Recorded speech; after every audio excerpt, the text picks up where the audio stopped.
You've made it to lesson 3, delivering after the sale value. I'm going to go into my deals section into the list view. I'm going to click on Gary, and I'm actually going to click 1 on his, oh, look at that, fun celebration. I love Pipedrive. They celebrate with you. So I've closed 1 this opportunity, which turns it green in my list view and also removes it from my stages. I'm in the wrong pipeline, but Gary is no longer in my pipeline. So how will you remember your prospects? How will you remember your customers? If you have lots of customers, how will you remember to keep in touch with them on a consistent basis if you don't create intentional check-in points? Most people don't. That's the problem. And then they follow up when they want another sale. That's not good salesman or saleswomanship, okay? No bueno. If you want to be an assertive salesperson and you want to be best in class, then you're going to create intentional check-in points. So I'm going to go back to that list view. I'm going to pull up Gary the buyer. That's just a quick way to get to him. I'm going to actually click on Gary the person for here. And I'm going to add a new deal, but this time I'm going to put the deal in my nurture pipeline.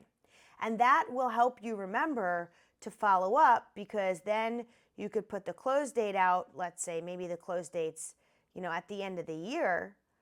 Okay, that's not the important part here. The important part is that you are following up when you're supposed to be following up. So if I look at Gary the buyer, he's now in my new nurture pipeline, which you could set different stages for in your nurture pipeline if you want, and create an activity.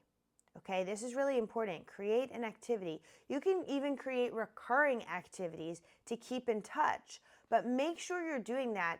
Emails, calls, whatever it may be. And because you have Gary's information that you collected in those custom fields, whatever those custom fields are that you created, because you have so much detailed information, you can keep in touch in a meaningful way.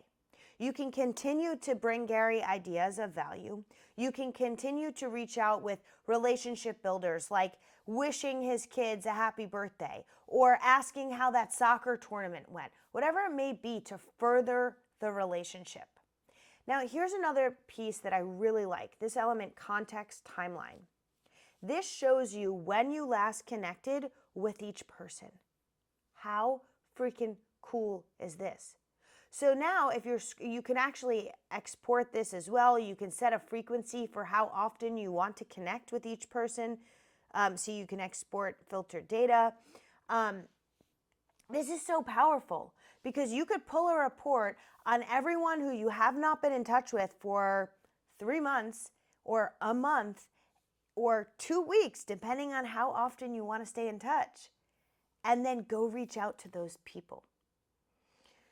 Stay in touch. Okay, that's number 1 of delivering after the sale value. Number 2 is stay in touch with ideas about them, ideas that can help them win, ideas that can help them save money, save time, make more money, or be better at whatever they do. Be in touch with ideas that help them. And the best way to do that is to manage it through this context timeline and through creating activities on the person's contact. So if I click into Blake, right, creating that actual activity and then marking when you've done it. So I hope you can see how powerful Pipedrive is. It's the only CRM that we recommend. And this has been a game changer for us. It's been a total game changer for us. And I know it will be a game changer for you as well. I'd love to hear all about your use with Pipedrive. Please, if you haven't yet gotten the free trial, make sure you get that free trial, set it up, come to a Get Started session where you can ask any questions. If you use our link to sign up, you can email helpme@gitomer.com, forward them your confirmation email, and they'll invite you to a Get Started session with me. It's a live session where I walk you through a lot of these same things and answer any questions that you may have. Join me there. And please, you saw my email. It's jennifer@gitomer.com. Let me know of your progress using Pipedrive. I would love to stay in touch.